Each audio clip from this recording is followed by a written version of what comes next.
Queridas irmãs e queridos irmãos de Ideal Espírita, é sempre uma alegria renovada rever vocês. Então, que as luzes da espiritualidade maior possa iluminar vossos corações, iluminar a vossa estrada. E que a paz anunciada por Jesus seja constante na vida de cada um. Descia de Betsaida até Cafarnaum um dos discípulos de Jesus, Bartolomeu. E quando o sol já aparecia no horizonte, cingindo de luz as flores do caminho e o vegetal à beira da estrada, Bartolomeu descia e rememorava os seus tempos de infância, onde por aquelas plagas, por aqueles caminhos, por aqueles bosques, ele brincava com seu amigo de infância, Nacife, o seu grande amigo de infância. Nacife, ainda criança, teve que acompanhar aos pais, mudando-se de Betsaida. Porquanto seus pais iniciaram no alto comércio e mudaram da cidade e prosperaram muito na vida. Nacife teve que acompanhar os pais e Bartolomeu sentia saudades. Como gostaria que Nacife continuasse ali com eles, usufruindo e aproveitando das benesses do Mestre, dos ensinamentos sublimes de Jesus, como ele então usufruía. Pensava dessa forma e descia, quando de repente ele começou a avistar as primeiras casas do centro de Cafarnaum. Entra na cidade e pelo murmurinho e pelas vozes que chegam da praça central, ele percebe que Jesus está ali. Porquanto onde Jesus está, uma verdadeira multidão se aglomera ao seu redor. Bartolomeu então se encosta em uma árvore e fica à espera do mestre, porque certamente e inexoravelmente Jesus vai passar por aquele lugar. E ali ele vai seguir com Jesus e seus discípulos para ouvirem a pregação de Jesus ao lado do lago de Genezaré. Está ali, compenetrado em seus pensamentos, quando de repente alguém se aproxima e fala: meu velho e bom amigo Bartolomeu. Ele então olha e fala: Nacife, não me diga que é você. É Nacife, que se aproxima, se abraçam, se cumprimentam, e depois do cumprimento daqueles grandes amigos que há tempos estavam separados, Nacife então conta o porquê dele estar ali em Cafarnaum. Ele se arvorou em alto comércio junto com os pais, a sua riqueza agora ultrapassa fronteiras e já está nas cercanias de Jerusalém e outras plagas. Ele ajuda muito a pobreza no que pode, mas não está satisfeito. Ele quer que as suas mãos operem milagres. Há tanta fome, há tanta doença, há tanta lepra, há tantas pessoas que sofrem de tantas viroses e tantos males. Ele não se conforma em apenas dar o pão. Ele quer também curar todas as doenças, porque não aguenta ver aquele povo sofrer com tantas enfermidades. Bartolomeu então pergunta: mas são tantos que sofrem de enfermidades, como você pretende curá-los? Ele falou: com as minhas próprias mãos. Jesus não faz isso? Bartolomeu fala: faz, mas Jesus, o Divino Mestre, ele detém uma ciência que ainda desconhecemos. Ele fala: mas se Jesus faz, qualquer um de nós pode fazê-lo. Pedirei ao Mestre que me ensine a curar com as minhas próprias mãos. Assim que Jesus se aproximar daqui, o abordarei e pedirei para que ele me ajude e me ensine a curar com as minhas próprias mãos. Bartolomeu fala: não faça isso, Jesus já tem muitos pedidos mais importantes do que se ocupar com esse seu pedido. Mas aí Jesus já começa a se aproximar dali, e sem que Bartolomeu possa fazer nada, Nacife se aproxima de Jesus e fala: mestre, me ajude a curar com as minhas próprias mãos, e eu serei seu discípulo fiel. Te seguirei e ficarei contigo aonde tu estiveres. Jesus fala: estarás comigo, Nacife? Andarás pelas areias escaldantes do deserto por onde eu ando? Tragarás o cálice em que eu tragarei? Estarei contigo e terás em mim, mestre, um discípulo fiel. Jesus então fala ali: então anuncie a minha presença na sua casa amanhã à noite. Eu farei o que me pedes. Nassif então sai saltitante de alegria, a convidar todos para estarem na sua casa no dia seguinte, porquanto Jesus ali estaria para lhe ensinar a curar com as próprias mãos. E sai saltitante convidando todos que encontra pelo caminho, sob o olhar estupefato de Bartolomeu, que não acredita no que está vendo.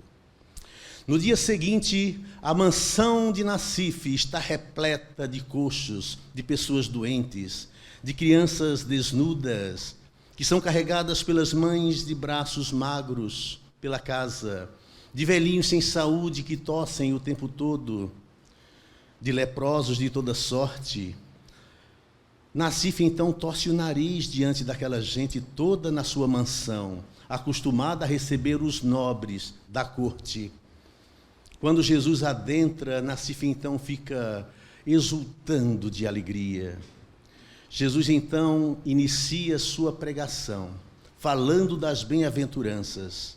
E no primeiro intervalo em que Jesus para fazer uma pausa, Nassif se aproxima dele e fala: Mestre, as crianças tossem muito, devem estar gripadas, resfriadas, tossem muito.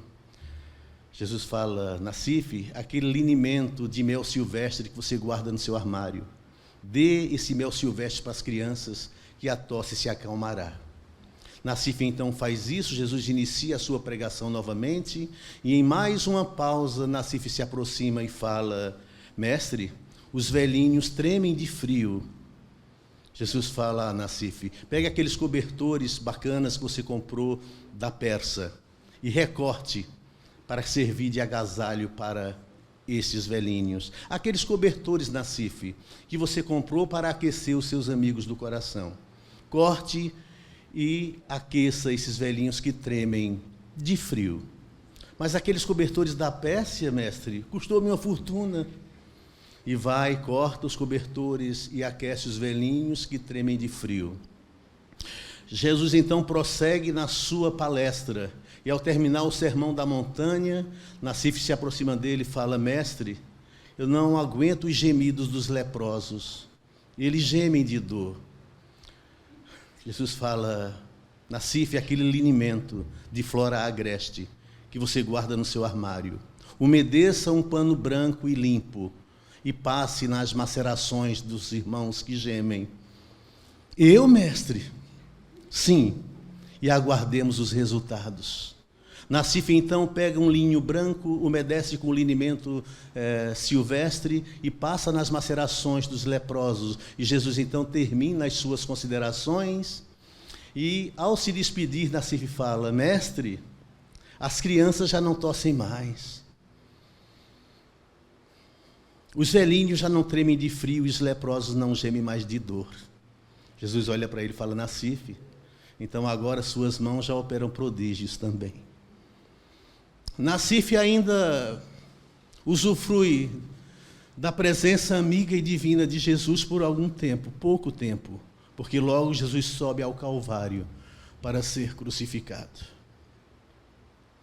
Não sem antes, no Sermão da Montanha, Jesus dizer-nos e dizer aos discípulos que mandará o Consolador, o Paráclito, o Espírito de verdade, que lembrará o que ele disse e dirá muito mais, a doutrina espírita. E quais são os caracteres da doutrina espírita? São caracteres de verdade, são caracteres de consolação, de revelação de Deus, porque se não for verdadeiro, os caracteres da doutrina não são revelações, e muito menos divina. Portanto, a revelação divina tem sinônimo de verdade. Mas qual é o essencial da doutrina espírita? É ajudar a humanidade a crescer, a transformar os corações, a esclarecer consciências, despertar consciências. É para isso que a doutrina espírita serve. Mas e as curas? E as curas? E os passes? E as ajudas aos enfermos? Também a doutrina espírita faz, porque entende e estuda a mediunidade como ninguém. os dons de cura de algumas pessoas, de alguns médios, aqueles dons que Paulo falava no capítulo 15 da Epístola aos Coríntios, que existem os dons e alguns possuem o dom de cura. Mas o objetivo da doutrina espírita não é esse. É claro que há muito sofredor pelo caminho, e enquanto Jesus de volta, a doutrina espírita pretende ou tende fazer a mesma coisa, não é? Mas não devemos nos basear nos milagres, nas curas que Jesus realizou, porque o principal milagre que Jesus realizou na terra foi nos mostrar o caminho a Deus, foi nos mostrar e ensinar uma doutrina que nos faz crescer enquanto criaturas humanas e que nos faz sermos melhores. Os milagres ficam em segundo plano. Claro que Jesus fez alguns porque havia muitos sofredores pelo caminho. Até porque, se Jesus não houvesse feito, ele não teria tido tantos seguidores. E ele precisava disso. Para vocês terem uma ideia, os apóstolos de Jesus só o seguiram por causa dos milagres. Acreditam? Se não fossem os milagres, eles não teriam seguido Jesus. Pedro, por causa da pesca milagrosa. Natanael, porque Filipe levou até Jesus e Jesus falou o nome dele e algumas coisas sem que ele tivesse falado. Então os discípulos seguiram Jesus por causa dos milagres. E algumas pessoas hoje estão se desviando do caminho do cristianismo primitivo, do cristianismo sério, do espiritismo correto, que é Jesus de volta, para aderirem a religiões dogmáticas que enganam o povo com mais milagres do que aqueles que Jesus realizou. Porque Jesus não realizou tantos milagres assim. Jesus não curou todo mundo, porque seria derrogação das leis de Deus. Jesus curou aquelas pessoas que já haviam alcançado o devido merecimento, que já haviam sofrido o suficiente, resgatado alguma coisa que precisavam, ou conquistado, né, aquilo que vieram para conquistar por causa do sofrimento. Jesus não curou todo mundo. Vemos isso no paralítico da piscina. Em Betesda havia uma piscina onde de vez em quando as águas entravam em ebulição, e segundo a crença, quem se atirasse primeiro naquelas águas, porque aquela ebulição era promovida pelos anjos, ficava curado. E a galeria da piscina estava repleta de enfermos, diz a Bíblia. E Jesus adentra na galeria da piscina, passa por todos os enfermos e vai curar o paralítico da piscina, que estava enfermo há 38 anos. Por que Jesus não curou todos? Não, Jesus não curou todos, porque isso seria derrogação das leis de Deus. E tem pessoas que se apegam demais ao milagre, ao fenômeno, e até no espiritismo, muitos buscam por causa disso. Tudo bem, que sejam bem-vindos, vai acontecer. Mas o objetivo não é esse. O objetivo do espiritismo é mais a autocura, para que você não passe mais por sofrimento algum, para novamente não recaia no mesmo problema. Como Jesus mesmo dizia quando curava alguém: vai e não peques mais, para que não te aconteça o pior. Porque o homem é um ser trino, é espírito, é perispírito e é corpo físico. E as causas das nossas macerações, a causa das nossas enfermidades está no espírito, está no nosso mundo interior, que aí aparece no perispírito, que é o elo de ligação, que é o corpo que liga eu, espírito, ao meu corpo físico, e aí somatiza-se no corpo físico. Então a causa está em eu, espírito. Por isso que Jesus era o médico das almas. Vai e não peques mais, para que não te aconteça o pior. Então, devemos nos apegar a esse ensinamento e não aos milagres que Jesus fez, como os apóstolos. Conta-se até que Jesus, durante o seu ministério, ele ficou hospedado na casa de Pedro. Isso é verdade. Mas conta a tradição, não é bíblico isso, tá, gente? Que Jesus saía todos os dias para orar no monte, sozinho, como sempre. E Pedro, então, preparou um frango para a janta e estava aguardando Jesus. Mas Jesus estava demorando muito naquele dia. E a fome começou a apertar. E Pedro reclamando para ele mesmo que Jesus não chegava. Estava demorando muito e a fome apertou muito. Pedro então foi lá no frango e arrancou uma coxa. Comeu. E aí disfarçou com alguma salada para que Jesus não visse. Acontece que Jesus chega e olha para o frango, acha o frango meio estranho e fala: Pedro, esse frango está estranho, né? Pedro fala: não, mestre, é que as galinhas aqui de Cafarnaum são todas pernetas, não tem uma perna. Vocês já foram no galinheiro? A galinha, o galo, os frangos, eles seguram com a perninha no pau do galinheiro, não é isso? A outra perninha eles encolhem para dentro da asa. Ao olhar, todo mundo pensa que ela só tem uma perna mesmo. Pedro, sabendo disso: vem ver, mestre, eu vou te mostrar. E leva Jesus até o galinheiro e fala: aí, tá vendo, mestre? Todas elas são pernetas. Jesus então faz assim, ó. As galinhas saem tudo correndo. Pego de calças curtas, Pedro se sai com essa. Ei, mestre, sempre fazendo milagres, né? O milagre não é importante, mas a gente precisa de ajuda. E o Espiritismo é realmente Jesus de volta. Mas a gente precisa primeiro compreender a própria dor. Se o tratamento não estiver dando muito certo, compreenda. Eu digo sempre nas reuniões terapêuticas que eu participo: estude sua dor, para que ela não se transforme em revolta. Não é? Quando eu cheguei no Espiritismo, eu fiquei maravilhado com as coisas que comecei a aprender. Fiz o curso de passe e fiquei maravilhado com o poder magnético que algumas pessoas têm. E eu queria ter também. E aí, depois que eu fiz o curso do passe, eu fiquei dando passe em todo mundo. Se eu saísse com o meu carro e desse uma pane no motor, eu queria dar passe no motor. Era assim. Mas depois eu percebi que o forte do Espiritismo é me ajudar a me autoconhecer, a ser uma pessoa melhor, a encontrar dentro de mim as coisas que hoje me fazem sofrer. Porquanto eu compreendi que as vicissitudes pelas quais eu passo hoje estão enraizadas nas minhas imperfeições, que são muitas, e em erros praticados nesta e em reencarnações transatas, para poder compreender a dor que eu passo no momento. Mas também descobri que os momentos de alegria que também tenho hoje estão enraizados em algumas virtudes que eu já consegui construir dentro de mim. Porque todos nós somos um misto de sombra e luz. Ninguém é só sombra nem só luz. Somos um misto de sombra e luz. Mas o objetivo da vida e das reencarnações é transformarmos estas sombras em luzes. Como disse Madre Teresa de Calcutá. O objetivo da vida é deixarmos pedras pelo caminho, pedras que nos é colocada nos ombros, para voltarmos mais leves. Essas pedras são as nossas imperfeições, os nossos equívocos. Mais incautos que somos, ao invés de deixarmos as pedras pelo caminho, colocamos mais pedras no saco e voltamos mais pesados. Aí eu digo, aí agora sou eu que falo. E não se esqueça, aquilo que pesa desce, ao invés de subir. Então esse é o objetivo da vida.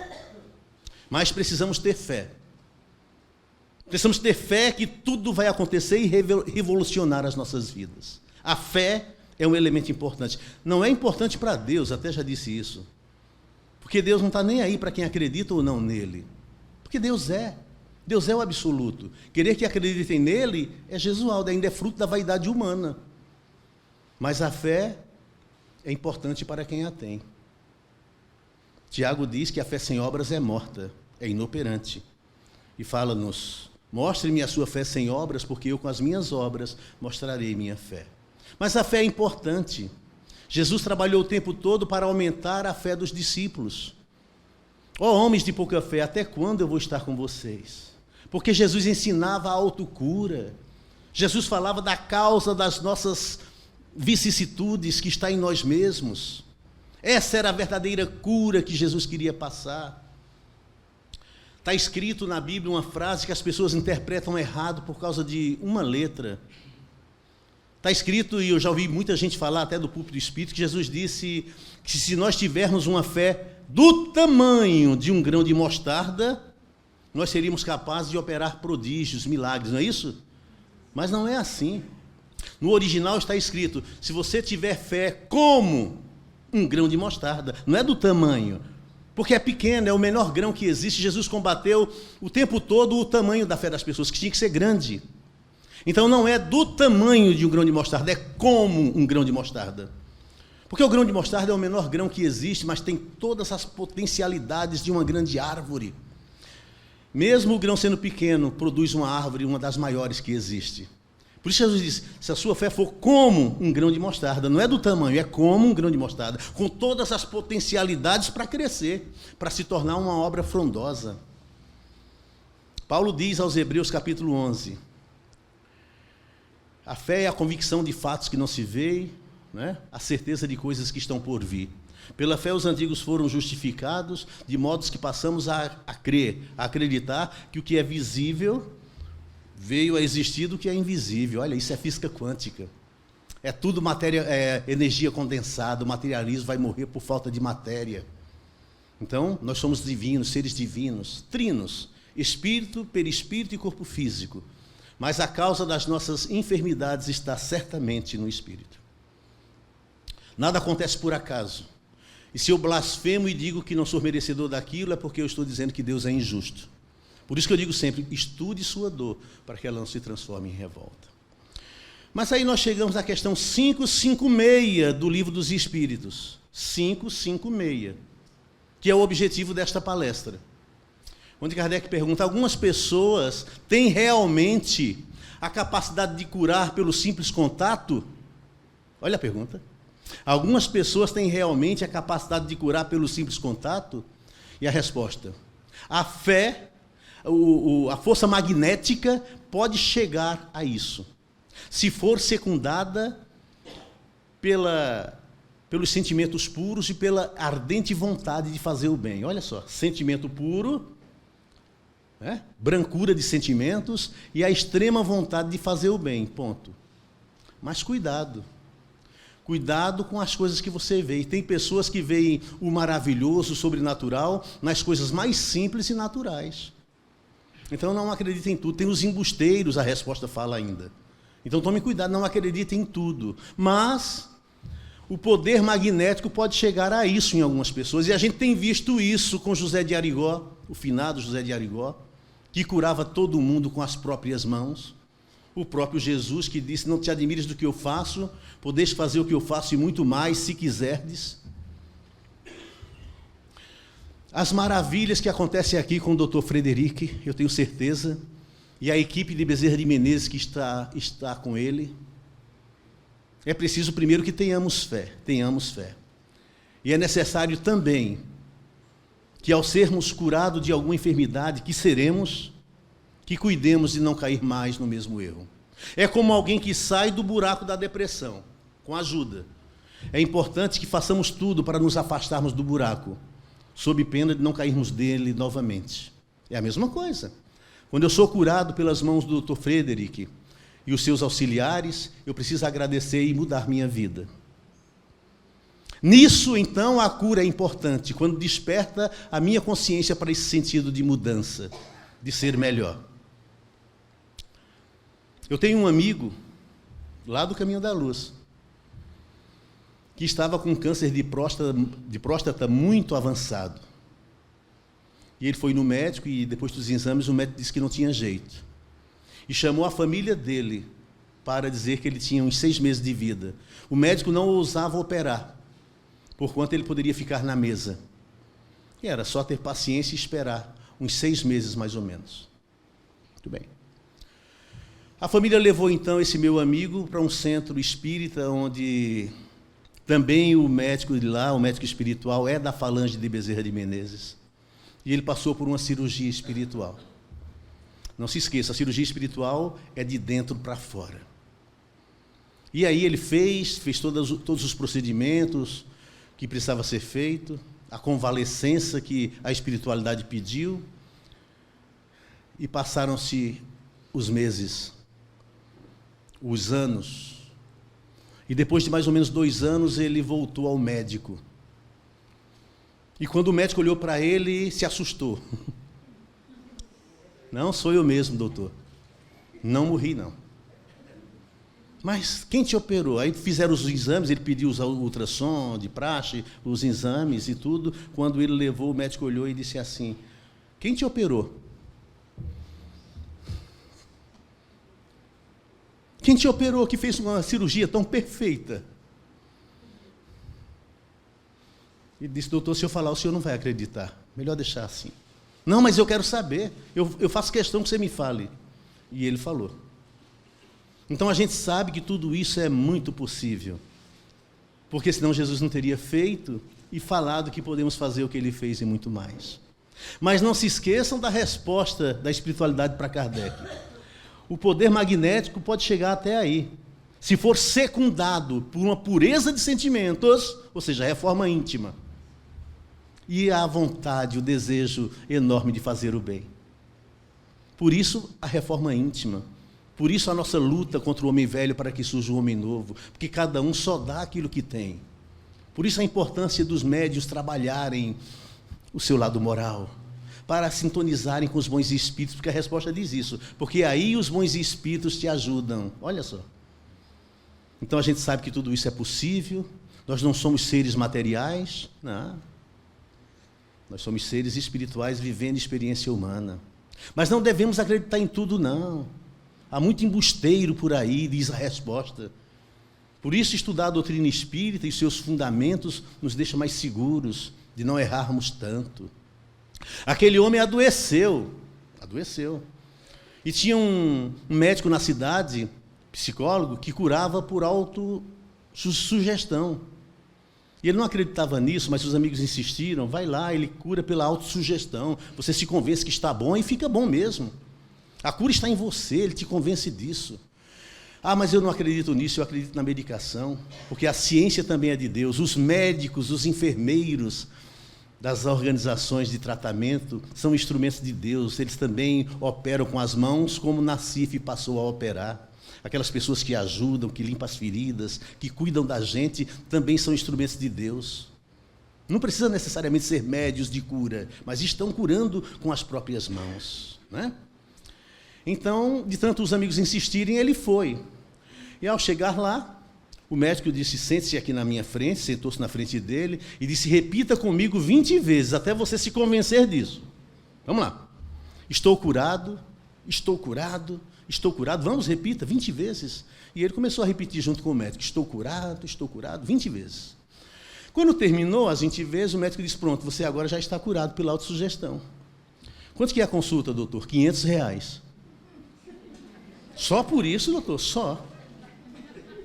Tá bom, doutor, então sente-se à minha frente e repita comigo 20 vezes. Já recebi.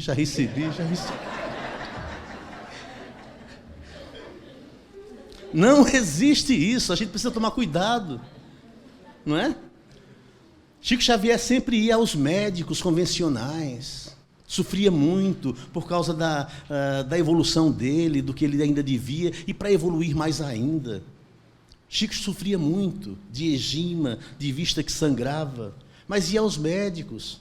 Doutor Bezerra ajudava, mas ele ia aos médicos e não abdicava da medicina convencional, que é instrumento de Deus também para nos ajudar. Então a gente precisa ter essa certeza. Os médicos precisam olhar mais para os seus pacientes, conversar com eles. Mas não há isso. A gente vai hoje em dia nos hospitais e parece que eles não olham bem nem na nossa cara e pedem os exames e depois, nem sem olhar na nossa cara, já passa a medicação que a gente precisa. Eu fiquei admirado o mês retrasado. Eu estive no médico para consultas normais, de cotidiana, né? Lá no Hospital Beneficência Portuguesa. Eu vou falar o nome dele porque é um ser admirável, Dr. Paulo Fischer. E aí, quando eu já havia levado os exames do outro médico, eu estava mudando de médico porque o meu convênio mudou, e aí quando eu levo os exames para ele, que coloca os exames na mesa, ele fala, não, eu não quero saber de doença agora, eu quero saber do doente. Olha que lindo. Como é que você está, Gesualdo? O que te trouxe aqui? Vamos conversar primeiro. Fazia tempo que eu não via isso. E depois que nós conversamos por uns 5 ou 10 minutos, ele falou assim, agora sim eu vou ver seus exames para ver como você está. Médicos, se tiver alguém aqui, façam isso pelo amor de Deus. Vocês não ficarão mais ricos atendendo as pessoas como se fosse uma produção de empresa, numa linha de produção. Por favor, conversem. Porque não é a doença que importa muito, mas o doente. É o doente. Então eu fiquei admirado com o Dr. Paulo Fischer, porque há muito tempo que eu não via um médico desse quilate. E aí a gente faz até amizade, não é? Eu já voltei lá depois para levar os exames que eles pediram, e a gente conversou bastante a respeito de muitas coisas. Isso é muito importante. Mas tem médicos que não querem conversar com o paciente. Lembro daquela história do rei, né? O rei, ele ficou doente. E aí mandou seus servos procurarem médico que o curasse. Então, os médicos não conseguiram curar, e aí ele chamou um sábio que havia no reinado, que disseram que também curava, um médico que era sábio. Os seus ministros foram lá, procuraram esse servo, esse sábio médico, e o médico chegou para ele e começou a conversar. O que é que o senhor sente, majestade? Desde quando o senhor sente isso? E ele foi respondendo, mas não estava gostando de responder perguntas. Ele queria um médico que curasse ele sem fazer perguntas. Aí falou, olha, eu não estou gostando de você, não. Eu quero um médico que me cure sem fazer perguntas. Você faz muitas perguntas. Tragam-me um médico que me cure sem fazer perguntas. Ele falou, tá bom, eu vou trazer, doutor. E saiu. Saiu e depois do outro dia ele voltou com um amigo dele e disse, doutor, majestade, eu acredito que as pessoas se curam na conversa, no diálogo, na informação. Mas o senhor não quer que o médico converse com o senhor. Então eu trouxe esse meu amigo, que é veterinário, ele não costuma conversar com seus pacientes. E olha que tem médicos, que tem veterinários que conversam com os pacientes sim, que fazem carinhos, não é? Que beijam. Então talvez seja disso que a humanidade está precisando, de mais harmonia, de mais interação, de mais aproximação, porque isso, meus amados, também cura. Antes de encerrar, eu gostaria de passar para vocês uma poesia que eu fiz e que está no meu livro, que fala sobre a trilogia da cura. Diz assim: se a vida te faz sofrer, não blasfemes, não reclame. Cumpra sempre o seu dever, tenha fé, perdoe e ame. Se fores injustiçado, lembre, Jesus também foi. Seja sempre resignado, tenha fé, ame, perdoe. Se tudo parece escuro, mantenha-se firme de pé. Haverá luz no futuro, ame, perdoe, tenha fé. A cura para todo mal pode ser um autoexame e uma reforma total, tenha fé, perdoe e ame. Se queres ser abençoado, é preciso que abençoe. Não fique inerte e parado, tenha fé, ame, perdoe. Se estás a ver o momento pior do que ele é, transforme seu pensamento, ame, perdoe, tenha fé. Saia da prisão do ego, sua liberdade proclame. Não continue como cego, tenha fé, perdoe e ame.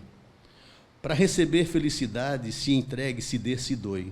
E por toda a eternidade, tenha fé, ame, perdoe. A mudança interior é imprescindível, é mistério. Tudo se cura com amor. Ame, perdoe, tenha fé. Eu quero agradecer a Deus de amor e bondade por estarmos a aprender em toda oportunidade. Também ao Mestre Jesus por esse encontro que foi todo nimbado de luz, e que Deus nos abençoe. E abençoe vocês por isso, por esses momentos bons, que a paz e o amor do Cristo fiquem em nossos corações, para que felizes sejamos nesta vida de labor, e que em nós desenvolvamos a inteligência e o amor. E que essas duas asas da inteligência e do amor nos façam seres felizes de encontro ao Criador. Obrigado pela atenção, e todos os votos meus é que até o próximo encontro fiquem todos na paz de Deus. Muito obrigado.